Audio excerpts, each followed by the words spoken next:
ऐसा अर्थ उसका लिखा। उस अर्थ में क्रमात् पद का लाभ कैसे हुआ? तो यथा संख्यम शास्त्र के द्वारा क्रमात् का लाभ हुआ कि उनका अन्वय परस्पर क्रम से, कैसे अन्वय है?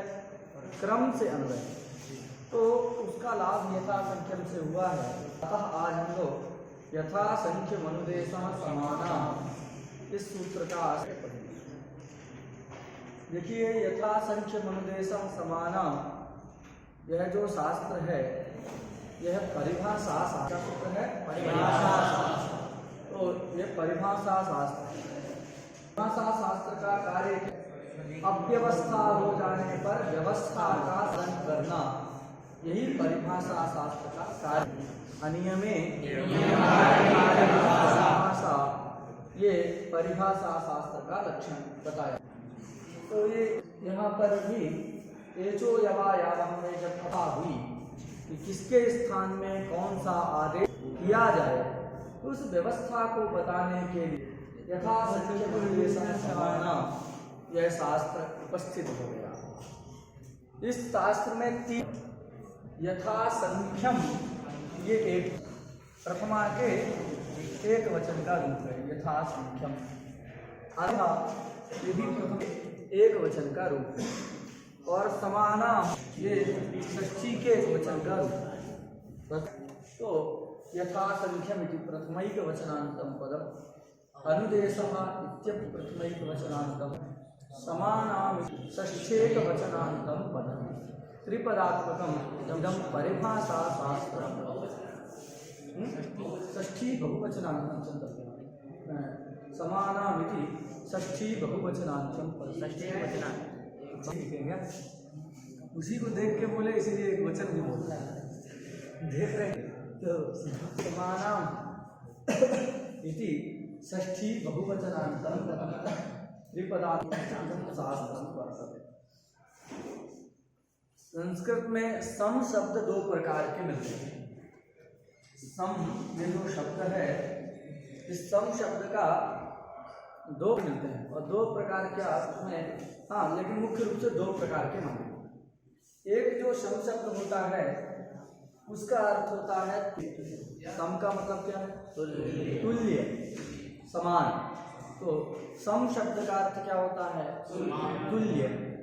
और सम शब्द का अर्थ होता है सब, सम का है सर्व, सभी के लिए जो है, सभी। सर्व का मतलब, सम का मतलब सभी। तो सभी को कहने के लिए भी सम शब्द का प्रयोग किया जाता है। आदिगण आप जानते हैं, उसमें सम शब्द भी आता है। सर्व, विश्व, उभय,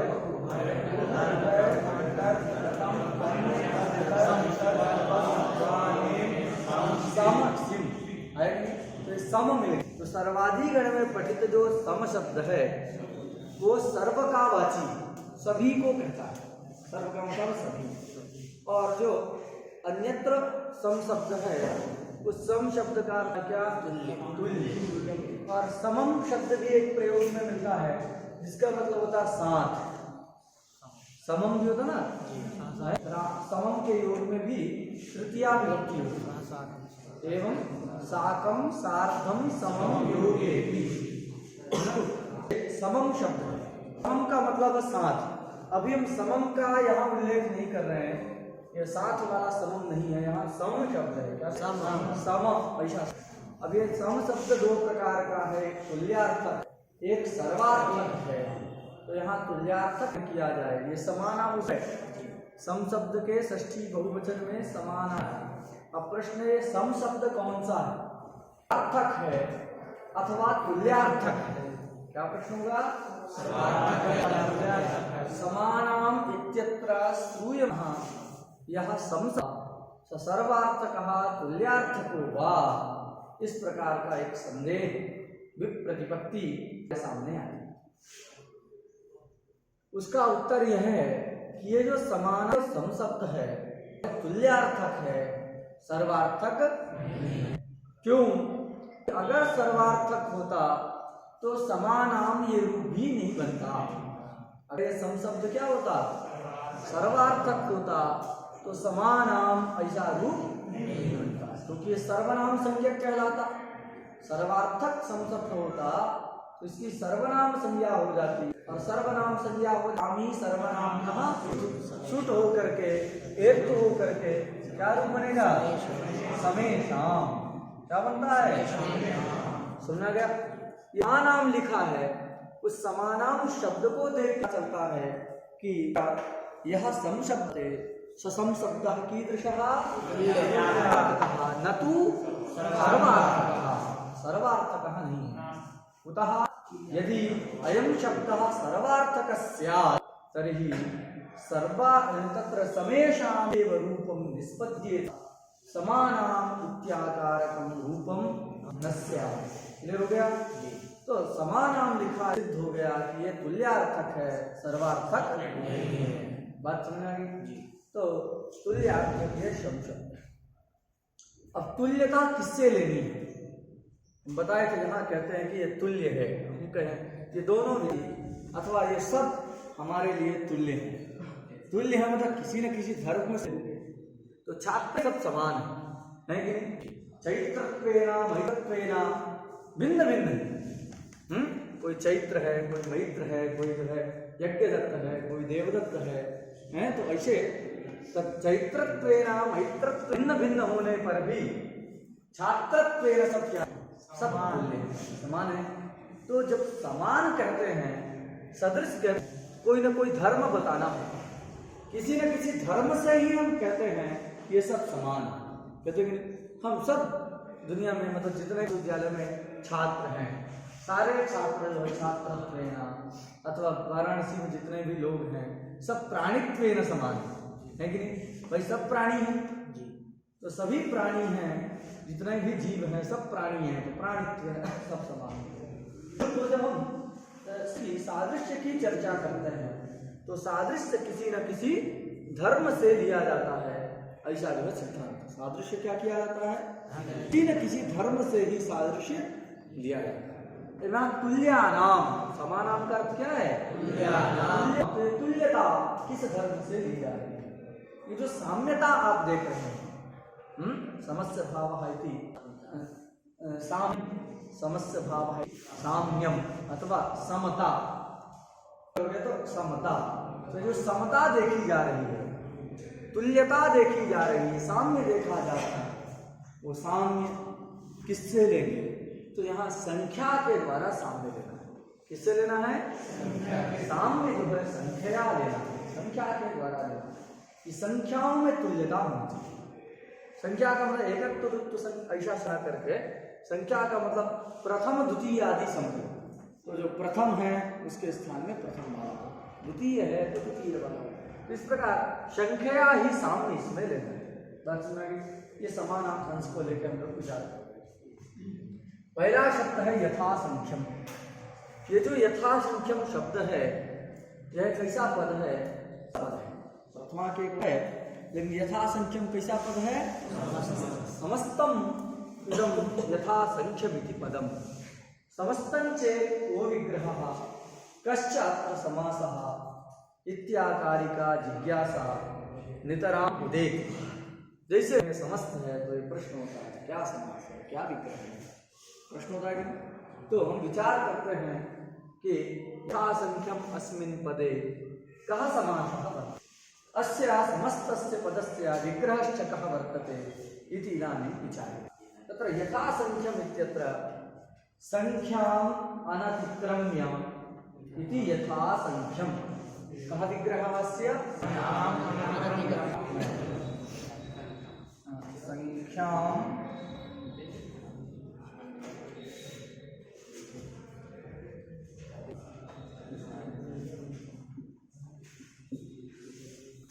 संख्याम् अनतिक्रम्य इति यथासंख्यम।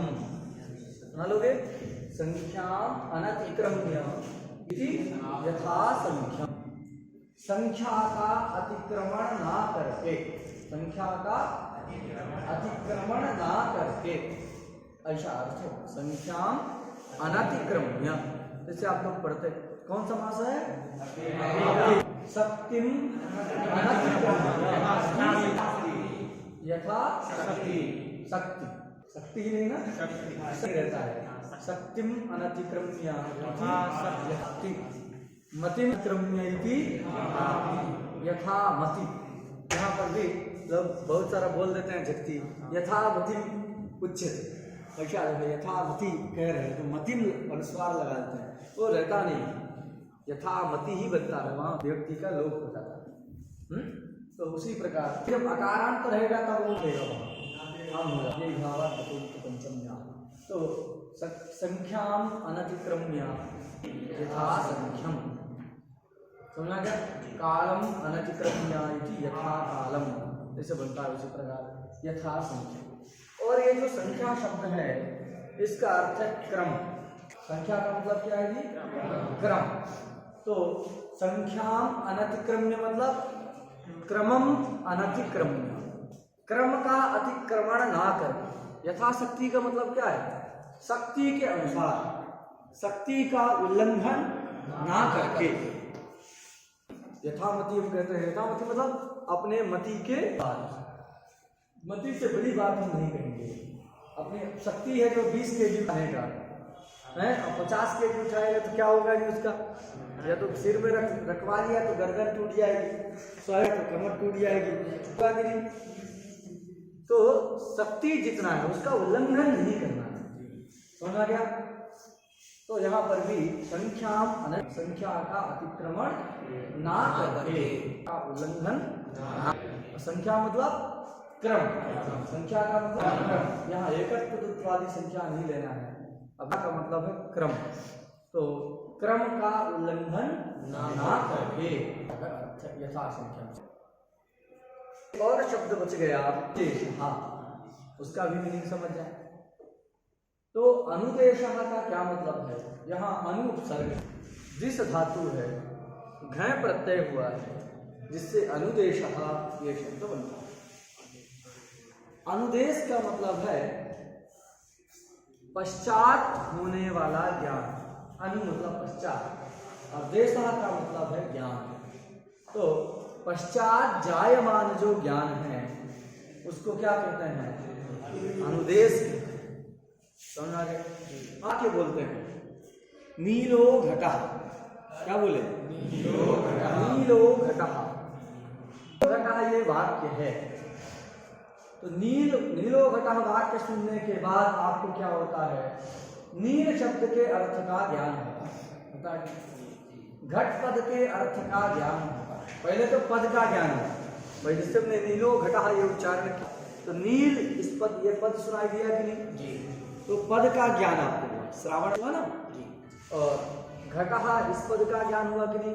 तो सबसे पहले क्या होता है, पद का ज्ञान। इसके बाद नील शब्द से नील रूपी अर्थ का ज्ञान होता है दूसरे नंबर। इसके बाद जो है घट पद से घटार्थ का ज्ञान होता है। फिर एक जिज्ञासा होती है कि इस अर्थ का नील पदार्थ से क्या संबंध है। तो पहले पदज्ञान, फिर पदों से अर्थों की उपस्थिति, एक पदार्थ का दूसरे पद के साथ क्या संबंध है, इस प्रकार की आकांक्षा, तब कहीं जाकर के अभेद नाम के संबंध का ज्ञान होता है। तो ये बाद में होने वाला जो ज्ञान है वही अनुदेश है। सबसे बाद में कौन सा जी, अनुदेश, संबंध का ज्ञान। इसका ज्ञान होता है, होता है कि नहीं। अरे नीलो घटः, ठीक से समझिएगा, नीलो ये वाक्य हम सबसे पहला है, आपको पदों का ज्ञान है। नील पद सुनाई का ज्ञान, घट पद सुनाई दिया तो उसका ज्ञान है। तो पहले पद ज्ञान है, पदों से तत्त अर्थ की उपस्थिति, नील से नीलार्थ की उपस्थिति, घट से घटार्थ की उपस्थिति। तो पद ज्ञान, इसके बाद पदार्थ की उपस्थिति। उपस्थिति मतलब ज्ञान, उपस्थिति का मतलब ज्ञान। पहले पद ज्ञान, फिर पदार्थ की उपस्थिति। फिर एक पदार्थ का दूसरे पदार्थ के साथ क्या संबंध है, इस प्रकार की एक आकांक्षा होती है। दोनों के बीच का संबंध क्या है। आकांक्षा होने के बाद एक संबंध का ज्ञान हमको होता है कि नहीं। तो ये संबंधक ज्ञान, पद ज्ञान पदार्थोपस्थिति के पश्चात हो रहा है कि नहीं जी। पहले पदक ज्ञान फिर पदार्थ उपस्थिति फिर बाद में हो रहा है, इसलिए संबंध को हम क्या कहेंगे? अनुदेशा। अनुदेशा शब्द का अर्थ क्या हो गया जी? संबंध। अनुदेशा शब्द का अर्थ क्या है? पहले भी बता सकते थे कि संबंध, लेकिन कैसे निकला है इसको आप समझिए, उसके रीजन। अनुदेशा शब्द का अर्थ है संबंध, लेकिन अनुदेशा से संबंध यह अर्थ निकला किससे? क्योंकि अनुदेशा का अर्थ है अनु पश्चात जायमानम ज्ञानम, बाद में होने वाला जो ज्ञान है उसको अनुदेश। अब बाद में मतलब किसके पश्चात? तो तुरंत हो जाएगा पदक ज्ञान और पदार्थ उपस्थिति। अनुदेश का मतलब है पदक ज्ञान पदार्थोपस्थित्यनंतरम ज्ञानम यत् संबंध ज्ञानम तदेव उपदेश अनुदेश शब्देन अत्र कथ्यते। बात सुना गया? सर्वादौ पदज्ञानम ततः पदार्थोपस्थिति तदनंतरम यत् संबंध ज्ञानम जायते तदेव किं कथ्यते? अनुदेशः कथ्यते। अतः अनुदेशस्य पदस्य अर्थः संबंधः। क्या अर्थ? संबंध। बात सुना है? अब संबंध का लक्षण क्या है, कौन बताएगा? संबंधो ही विशिष्ट संबंध जो दो में रहता है, उसके दो संबंधी, और वो जो संबंध है उसका उनमें से एक का नाम रहता है प्रतियोगी और एक का अनियोगी। प्रतियोगी किसको कहते हैं? अरे अभाव छोड़ो, अभाव की चर्चा है क्या? संबंध की चर्चा। यस्य संबंधः सा प्रतियोगी यत्र संबंधः सा अनियोगी। समझा गया? अभी अभाव में है वो, अभी अभाव की चर्चा नहीं है, हम संबंध की चर्चा करें। 3 जगह प्रतियोगी अनियोगी के लिए हम बताए थे। संबंध में भी प्रतियोगी अनियोगी होता है, अभाव का भी कोई अनियोगी होता है, और सादृश्य का भी कोई प्रतियोगी। चंद्रवत मुखम आप कह रहे हो तो उसका जो है क्या है? एक प्रतियोगी है, दूसरा अनियोगी है। बात समझ गया? तो संबंध ये याद रखिए, संबंध और सादृश्य तथा इन तीनों का कोई ना कोई प्रतियोगी होता है, अनियोगी होता है। यहाँ संबंध है लिखा है कि नहीं? अनुदेशा मतलब संबंध, तो संबंध का कोई प्रतियोगी होगा, कोई अनियोगी। कौन प्रतियोगी है, कौन अनियोगी? एक तरीका हमने बताया था कि यस्य संबंध सा प्रतियोगी, जिसका संबंध कहीं बता रहे हो वो प्रतियोगी, और यत् सा अनियोगी, जहाँ संबंध बताया जा रहा है वो क्या होगा? अनियोगी। एक दूसरा तरीका क्या है, कैसे जानोगे प्रतियोगी है कौन अनियोगी? पदार्थः विशेषणी भूय भाषते सा प्रतियोगी। पदार्थ विशेषण बनता है, क्या होगा? प्रतियोगी। और जो पदार्थ विशेष से होगा जाएगा अनियोगी। संबंध में एक विशेषण विशेष होता है, ये सब जगह कोई भी संबंध है दुनिया का तो कोई उसका विशेषण होगा, विशेष होगा। तो जो पदार्थ विशेषणी भूय भाषते, यह पदार्थ विशेषणी भूय भाषते सः प्रतियोगी, यस्य विशेषतया भाषते सा अनियोगी। बात समझ गया? इसको याद कर लीजिएगा, हम लिख भी देते हैं, सब लोग लिख करके कंड करते हैं।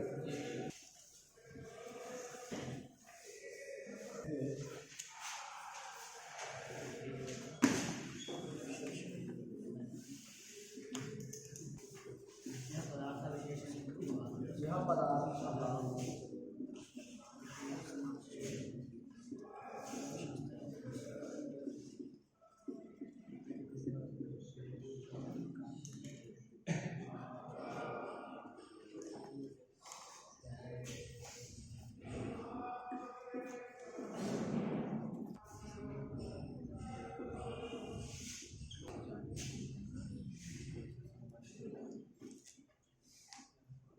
है, इसको ठीक से लिख लीजिएगा, दिख नहीं रहा उसमें।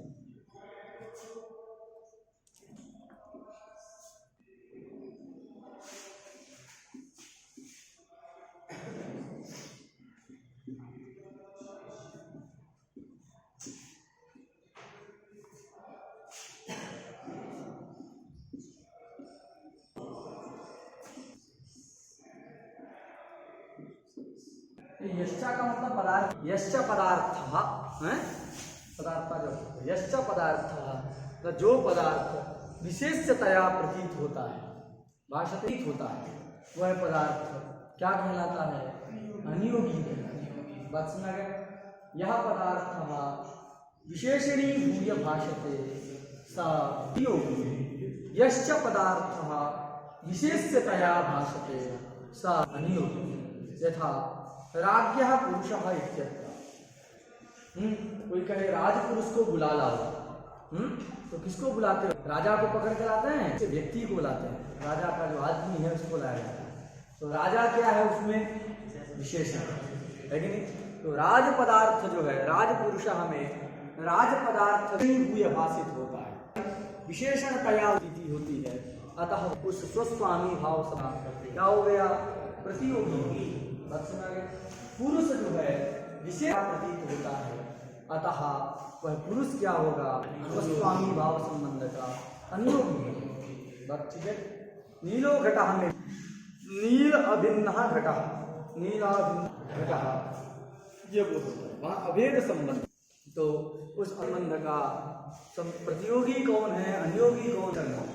तो हम क्या जानते हैं कि नील घट माने मतलब घड़े को ही लाया जाता है। जब नील को लाते हैं, नील तो घट में विशेषण है। तो नीला भिन्न घटः, ये जो बोध होता है उसमें अभेद संबंध प्रतीत हो रहा है।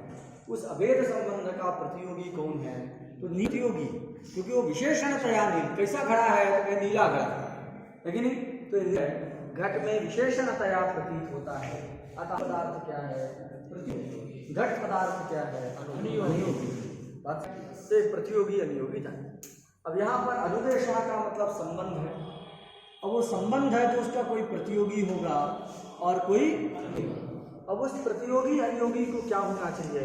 तो उनकी संख्या जो है दोनों की बराबर होनी चाहिए। का जो प्रतियोगी है, संबंध का जो अनियोगी है, उन दोनों प्रतियोगी और अनियोगी को कैसे होना चाहिए? समान। समान उतनी संख्या प्रतियोगी की भी हो, उतनी संख्या अनियोगी की हो। उस संबंध को क्या कहेंगे? उसको कहेंगे, देखो संख्या तुल्य है तो तुल्य संख्यावत् प्रतियोगिता, तुल्य संख्या वत् प्रतियोगिता, तो तुल्य संख्याक प्रतियोगिता, ऐसा भी लिख सकते हैं। तुल्य संख्याक प्रतियोगिता का मतलब है तुल्य,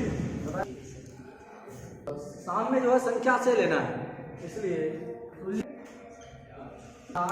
तुल्य संख्या इससे असल तुल्य संख्या प्रतियोगी कहा।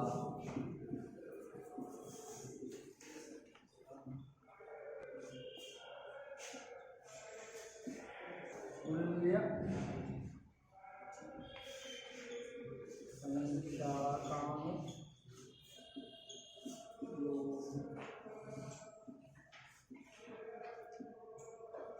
कई सारे पुस्तकों में का नहीं लिखा है, तो बहुब्रीहि है, इसको स्फुटित करने के लिए हमने का लिख दिया। तुल्य संख्या प्रतियोगिता ऐसा भी मिलता है पाठ, संख्या अनियोगिता भी मिलता है। का इसलिए लगा दिए हैं क्योंकि वहाँ बहुब्रीहि है, तो उसके स्फुटित करने के लिए बहुब्रीहि का स्फोरण करने के लिए हमने लगाया।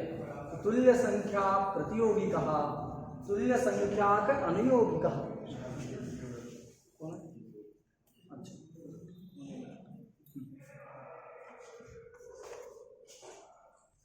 बात सुना गया? ये कौन हो, ऐसा कौन होगा? अरे इधर प्रतियोगी है, यहाँ अनियोगी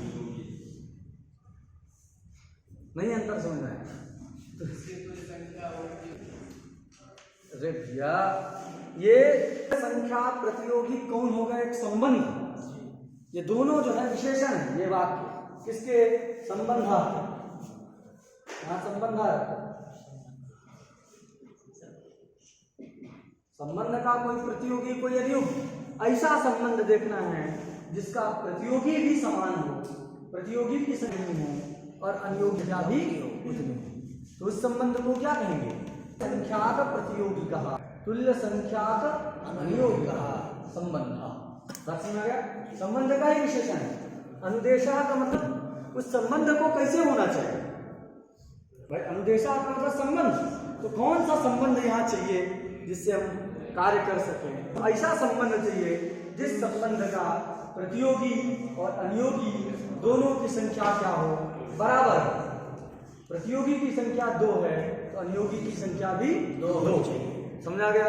प्रतियोगी की संख्या 5 है, की संख्या भी 5 है। वैसा उस संबंध के लिए हमने शब्द प्रयोग किया तुल्य संख्याक प्रतियोगी कहा, तुल्य संख्याक अनुयोगी कहा।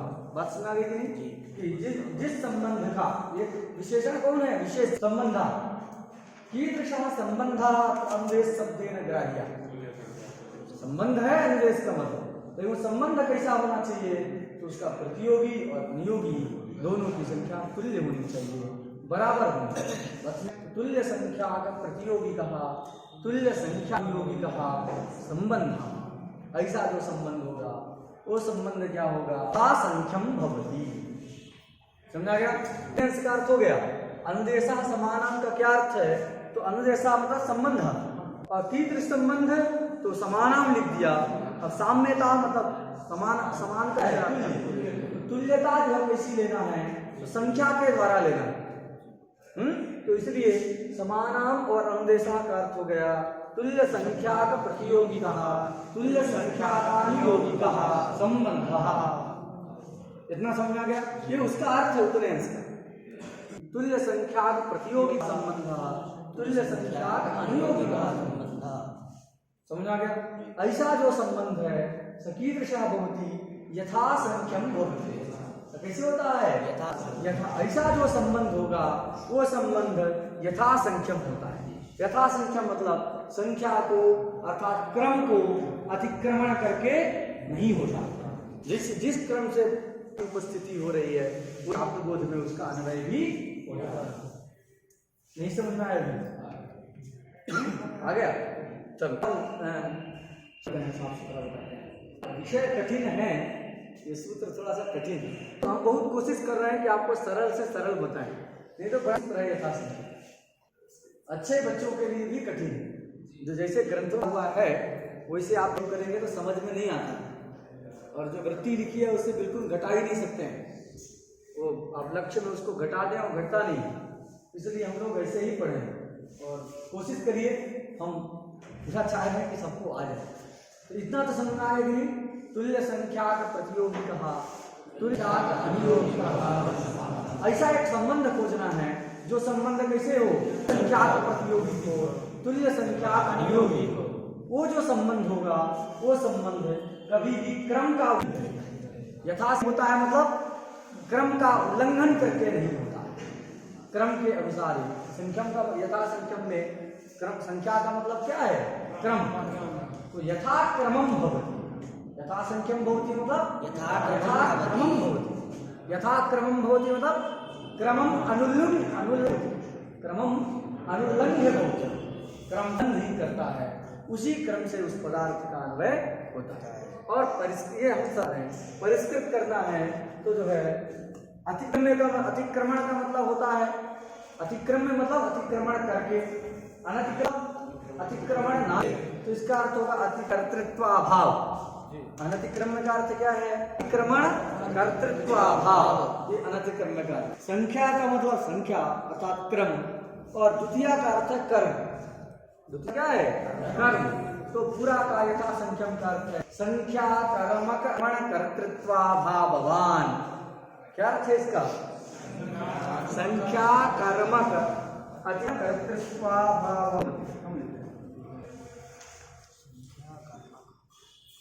ठीक नहीं, आप थोड़ा सा बुद्धि लगाइए। यथा संख्यम का संख्या अनतिक्रम्य, संख्या का मतलब हमने संख्या लिख दिया, और अम है, अम का मतलब है तो संख्या कर्मक, और अनतिक्रम्य का मतलब क्या है, अतिक्रमण कर्तृत्वाभाव। तो संख्या कर्मक अतिक्रमक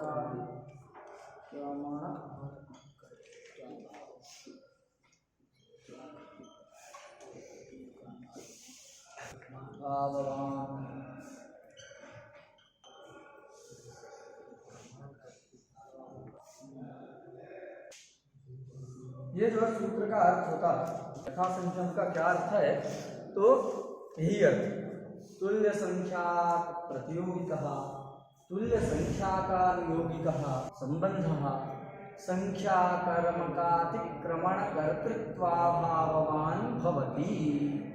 ऐसा है। पहले इसको लिख लो, अभी हम घटवा देते हैं 2-3 स्थल तो आपको क्लियर हो जाएगा।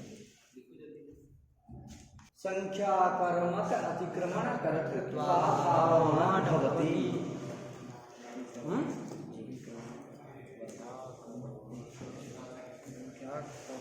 तुल्य संख्याक प्रतिः तुल्य साकानुयोगिकः संबंधः संख्याकर्मक अतिक्रमण कर्तृत्वाभावान् भवति।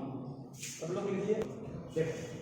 यहाँ इस संबंध को उद्देश्य करके अतिक्रमण कर्तृत्वाभावान संख्याकर्मक, संख्या का मतलब है क्रम, समझो संख्या का मतलब क्या है? क्रम। तो क्रम कर्मक अतिक्रमण कर्तृत्वाभावान भवति। तो ये संख्या कर्मक अतिक्रमण कर्तृत्वाभाव का विधान क्या करता है? ये शास्त्र क्या करता है?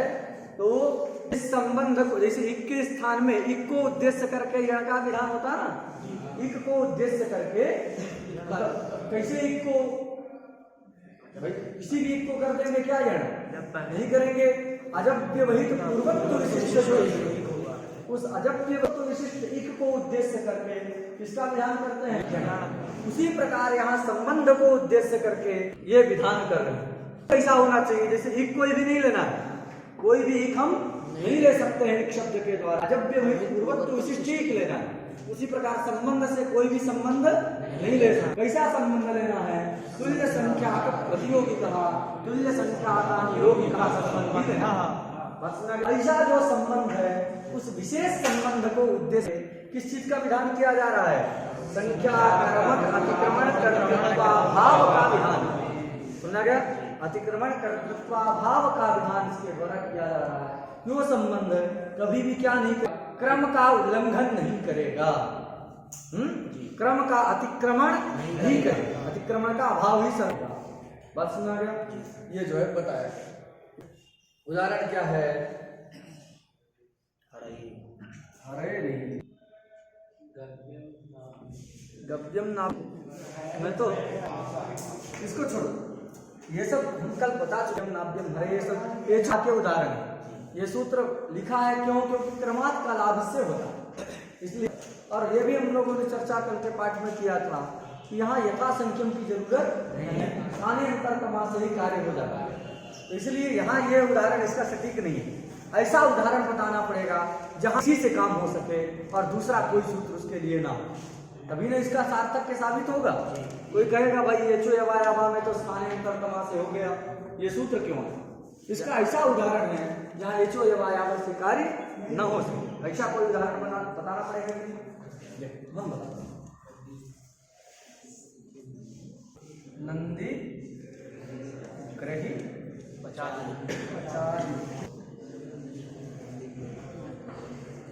ग्रही पचादिभ्यो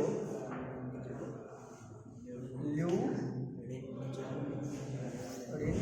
अच्छा ठीक लिखे जी, ल्यू अच्छा ठीक है। चलो तो नंदी पचादिभ्यो लू ये सूत्र ये क्या करता है? ल्यू प्रत्यय का, ऋणी प्रत्यय का और अच का विधान करता है। बात सुना गया? 3 का विधान करता है। अब किससे? नंदी ग्रही पचादि। तो देखो इन नंदी ग्रही पचादिभ्य और ये जो दिया है, तो नंदी ग्रही पचादि का ल्यू ऋणी और अच के साथ संबंध क्या संबंध है? तो उद्देश्य विधेय भाव संबंध मानिए। क्या संबंध है? उद्देश्य विधेय भाव संबंध। भाई नंदी ग्रही पचादि को उद्देश्य करके नंद्यादि गण वाली जो धातु, ग्रहादि गण में पठित जो धातु और पचादि गण में धातु, उन धातु को उद्देश्य करके ल्यू ऋणी और अच का विधान किया जाए। तो इन दोनों के बीच का संबंध क्या है? उद्देश्य विधेय भाव संबंध। क्या संबंध है? उद्देश्य विधेय भाव संबंध। ये उद्देश्य हो गया और ये विधेय हो गया। तो तो दोनों के बीच का संबंध क्या है? उद्देश्य विधेय भाव संबंध मिल गया कि नहीं? लेकिन कोई भी संबंध हमको नहीं चाहिए। संबंध तो है, नंदी गृही और ल्यूरिनी अच के मध्य में संबंध तो है, उद्देश्य विधेय भाव संबंध है, लेकिन कोई भी संबंध को उद्देश्य ध्यान करता है नहीं। कैसा संबंध चाहिए? तुल्य संख्या का प्रतियोगी कहा, तुल्य संख्या का नियोगी कहा संबंध। तो देखो यहाँ ये उद्देश्य है जो मतलब अनियोगी है, जो कितनी संख्या यहाँ? 3, नंद्यादिगण, पचादिगण और गृहादिगण 3 है कि नहीं? तो प्रतियोगी की संख्या 3, प्रतियोगी कितने हैं? 3। तो ये कैसा संबंध हो गया? तुल्य संख्या का प्रतियोगी का, तुल्य संख्या का संबंध उद्देश्य विधेय भाव संबंध है कि नहीं? यहाँ जो उद्देश्य विधेय भाव संबंध है उसका प्रतियोगी तुल्य संख्या अनुयोगी संबंध। बात समझ आ गई? तो ये जो संबंध है वो क्या करेगा? क्रम का अतिक्रमण नहीं करेगा। इस संबंध मिल गया कि नहीं? उद्देश्य दल है कितना? ये संबंधात्मक उद्देश्य दल, ये सब जो है उद्देश्य दल, और नीचे वाला विधेय। तादृश संबंध को उद्देश्य करके विधान किया है संख्या कर्मक अतिक्रमण कर्तृत्वाभाव। तो उद्देश्य है कि नहीं? यहाँ तादृश संबंध है मतलब उद्देश्य है, तो विधेय को मिलना चाहिए। तो यहाँ पर भी ये जो संबंध है वो क्या करेगा? संख्या का अर्थात क्रम का उल्लंघन नहीं करेगा। जिस क्रम से इसकी उपस्थिति है, नंदी की प्रथम उपस्थिति है या अनियोगी की भी प्रथम उपस्थिति है, तो इस प्रथम वाले में प्रथम वाले का समझा गया? उद्देश्य विधेय भाव करना है तो जो है प्रथम को उद्देश्य करके प्रथम का विधान, द्वितीय को उद्देश्य करके द्वितीय का विधान, तृतीय को उद्देश्य करके तृतीय का विधान। तो ये किसी क्रम का उल्लंघन किया। ये जिस क्रम से पदार्थ का ज्ञान है, देखो सबसे पहले नंदी पद का ज्ञान हो रहा है, नंदी ग्रहित पचाद जो बोल रहे हैं, तो पहले नंदी पद का ज्ञान, फिर ग्रही का पच, समझा गया? उधर भी जो है पहले लीनी का, तो पदक ज्ञान ऐसा क्रम से हो रहा है कि नहीं? और अर्थ उपस्थिति भी पहले किससे होगी? जो पहले सुनाई दिया उसको पहले। तो जिस क्रम से पदक ज्ञान और पदार्थोपस्थिति हो रही है, जिस क्रम से पदक ज्ञान, इसका होगा पदक ज्ञान इसके अर्थ की उपस्थिति, फिर इसका पदक ज्ञान इसके अर्थ की उपस्थिति। तो जिस क्रम से पदक ज्ञान और पद उपस्थिति हो रही है, पदार्थ का ज्ञान हो रहा है, उसी क्रम से उनका परस्पर क्या होगा? भी होगा। तो उनका संबंध भी उसी क्रम से होगा। जिस पद का में प्रथम पदक ज्ञान है, पदार्थ की उपस्थिति सबसे पहले है, उसका जो है प्रथम उपस्थित के साथ ही संबंध होगा, अन्वय। बात सुना गया? वो अपने क्रम देगा नहीं, संख्या का अतिक्रमण नहीं करेगा। बात सुना गई? जाति पक्ष में इको एनर्जी में भी है, तो वहां पर भी देखो इको एनर्जी है। अब से 4 उपस्थित हैं, यण से भी 4 उपस्थित है। तो उपस्थिति कैसे है? एक पद ज्ञान हुआ, उससे ई उ री। अब यहाँ जो है या ला, ये जो है उपस्थित हो रहा है। अब देखो तो अब यहाँ देखो जिस क्रम से इनकी उपस्थिति है उसी क्रम से इनका अन्वय होगा। जाति पक्ष में हम बता रहे हैं, जाति पक्ष में जो है यथा संख्या लगता है, तो जाति पक्ष में क्या होगा कि जिस क्रम से ई उपस्थिति उधर या उपस्थित है कि नहीं, तो ये जो क्रम का उल्लंघन नहीं करेगा। लेकिन ये वस्तुतः उदाहरण हम इसलिए नहीं बता रहे हैं, जाति पक्ष में तो मानते हैं लोग, लेकिन दोनों पक्ष में होना चाहिए ना, तो इसलिए उसका उदाहरण नंदी ग्रही पचादित्यो लूणी जो इसका उदाहरण बनेगा। एचो यवायावह और इको चीज का उदाहरण नहीं मानते, क्योंकि अपूर्व उदाहरण होना चाहिए जो किसी तरह से सिद्ध ना हो सके। पर आप स्थानीय अंतरतमा नहीं लगा सकते, ये नंदी पचादित्यो लूणी में स्थानीय अंतरतमा से काम नहीं हो सकता। उसके लिए अपूर्व एक साथ ये हो गई। एक विशेष बात कि उद्देश्य विधेय में सावधानी से सुनिए सुनो, विशेष बात यह है कि उद्देश्य विधेय में ही संख्या बराबर होना चाहिए, इससे जरूरी नहीं। जो कोई संबंध हो, तुल्य संख्या प्रतियोगी, तुल्य संख्या अनियोगी, कोई भी संबंध, उद्देश्य विधेय भाव रहे ऐसा हम नहीं कह रहे। कोई भी संबंध, वो संबंध क्या होगा कि संख्या कर्मक अतिक्रमण भाववान हो जाएगा। बात सुना गया। इसीलिए जहां पर उद्देश्य दल में ही दो प्रविष्ट, एक सूत्र है समूलाकृत जीवेषु हन क्री गृह। क्या सूत्र है? इसे हम उदाहरण बताते हैं।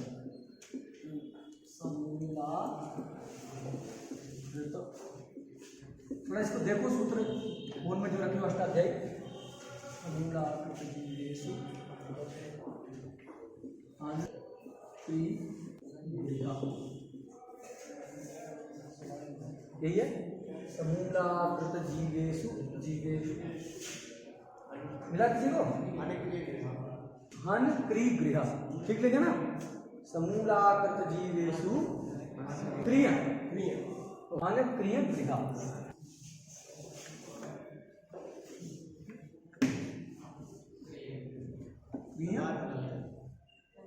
ठीक है। तो यहाँ देखो कृत जीवेषु हन क्रिय गृह, ये सूत्र रबुल प्रत्यय का विधान, इसका विधान करता है रबुल। अब विधेय एक है कि नहीं? केवल एक ही प्रत्यय का विधान करता है, फिर भी अंतिम सूत्र लग जाता है। कहोगे भैया अगर संबंध से कौन सा संबंध ले लें?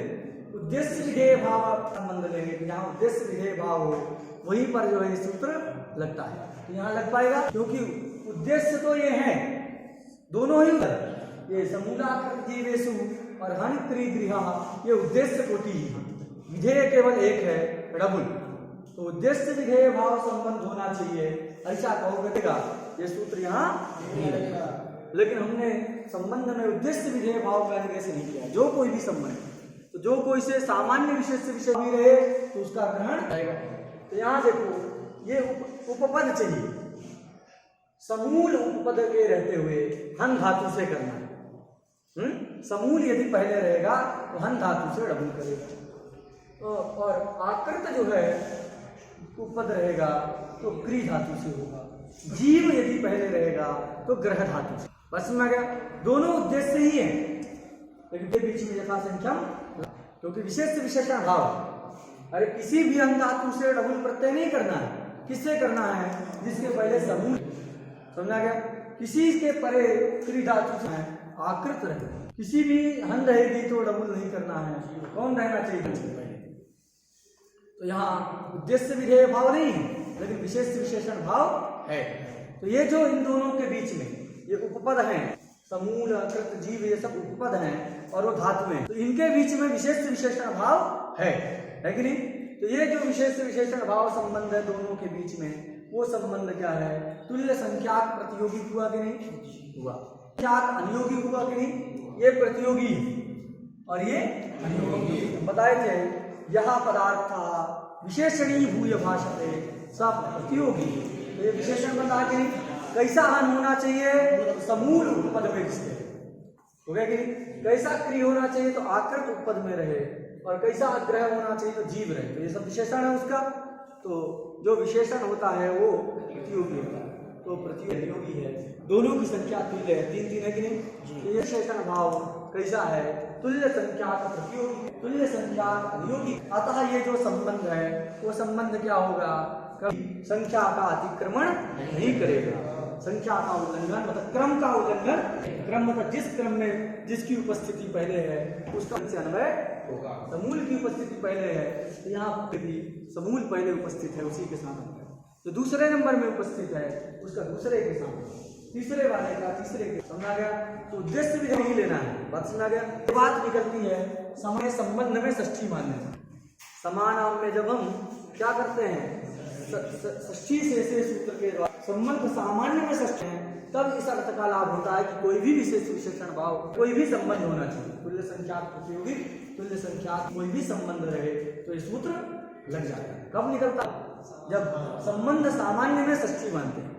कैसे निकलता है वो लंबी बात है, लेकिन ये याद रखिएगा उस षष्ठी के कारण ही अर्थ निकलता है। अगर कर्म में षष्ठी मान लें, कर्तृकर्म कृति से कर्म में षष्ठी होती है, कर्म में षष्ठी मानेंगे तो वही ये सूत्र लगेगा जहां उद्देश्य विधेय भाव में संख्या बराबर है।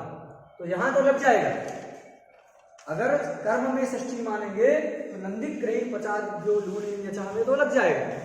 लेकिन समूलाकृत जीवेशु में नहीं लग पाएगा, क्योंकि वहां उद्देश्य विधेय भाव दोनों ही उद्देश्य है, दोनों उधर उद्देश्य है। तो षष्ठी को जब हम संबंध में मानते हैं तभी ये अर्थ का लाभ हो पाता है कि संबंध जो है उद्देश्य विधेय भाव ही अपेक्षित नहीं है। जो कोई भी या कश्चन भी संबंध भवतु अगर ससंबंध तुल्य संख्या प्रतियोगिकः तुल्य संख्या नियोगिकः स्थिते अस्य सूत्रस्य प्रवृत्ति भविष्य। और ये क्या विधान करेगा? यथासंख्यम का विधान करता है। क्या है? यथासंख्यम का विधान करता है, जिसका मतलब है संख्या भाव का विधान करता है। बात सुना गई? कोई दिक्कत अर्थ में? एक कोटि हम और पढ़ा करके पाठ खत्म करेंगे कि देखो कुछ लोग इसके लिए सूत्र बनाने की जरूरत, क्रम से अन्वय ही करना है ना, क्रम से अन्वय करने के लिए सूत्र बनाने की जरूरत नहीं। एक नियम क्या है? तो नियम है क्रमिकाणाम क्रमेणैवान्वयः। लिख लीजिए सब लोग।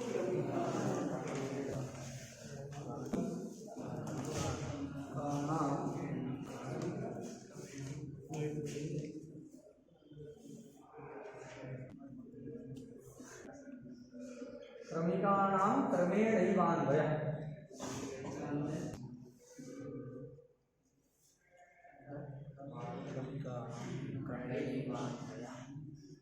क्रमेणैव अन्वयः, ठीक है? क्रमिकाणां क्रमेणैवान्वयः।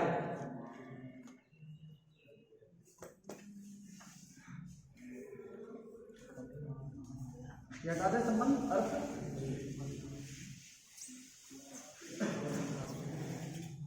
आप नहीं होता।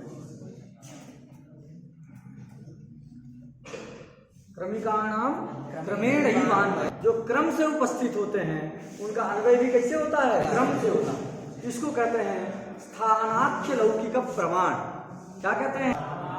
इसका नाम है, ये जो नियम है इसका नाम अनाख्य लौकिक प्रमाण। तो स्थानाख्य लौकिक प्रमाण है क्या? क्रमिका क्रमेणैवान्वयः। उदाहरण है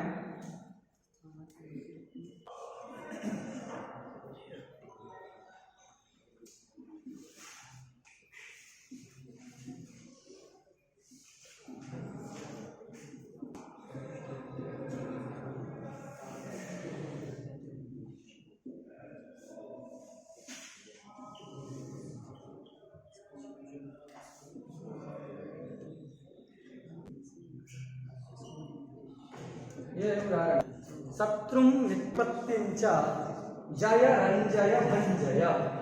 क्या उदाहरण है?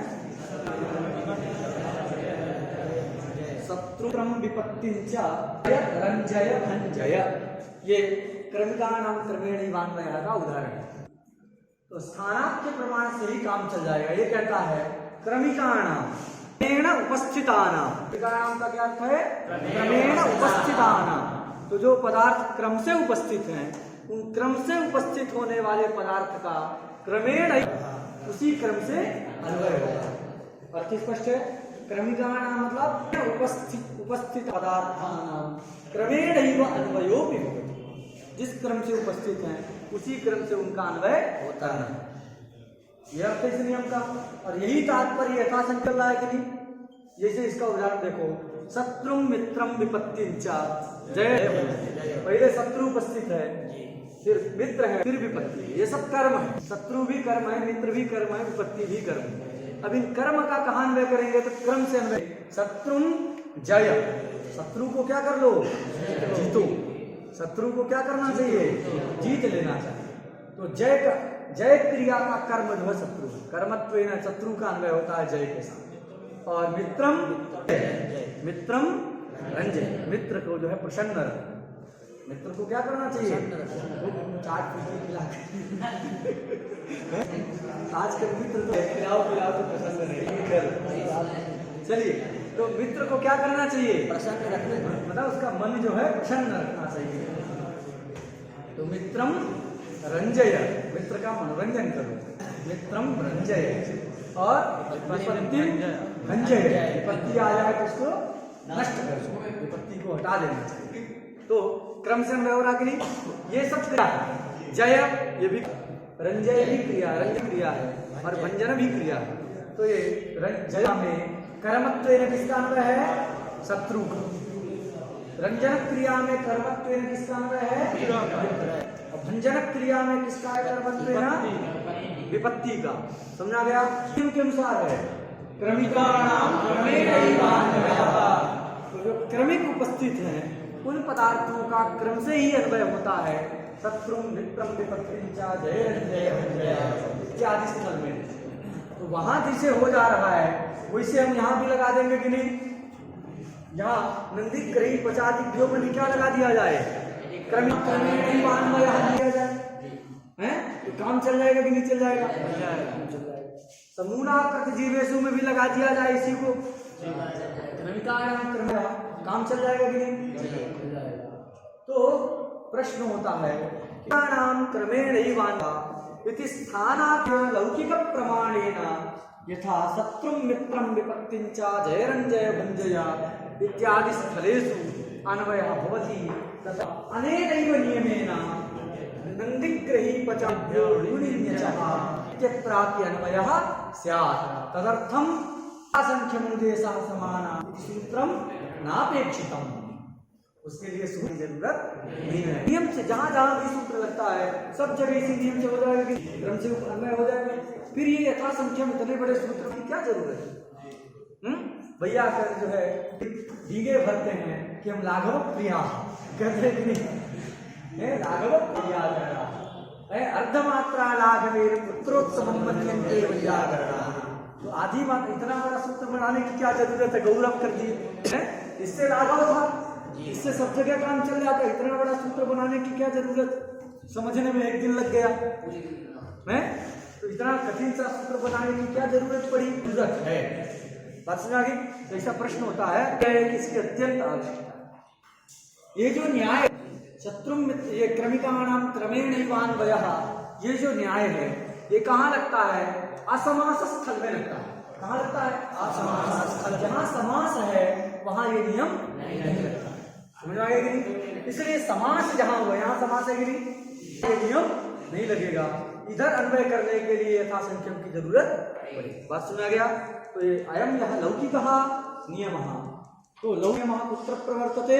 असमास स्थले। कुत्र प्रवर्तते? असमास स्थले। असमास स्थले एवं प्रवर्तते। समास स्थल में इसकी प्रवृत्ति नहीं होती, असमास स्थल में ये नियम लगता है।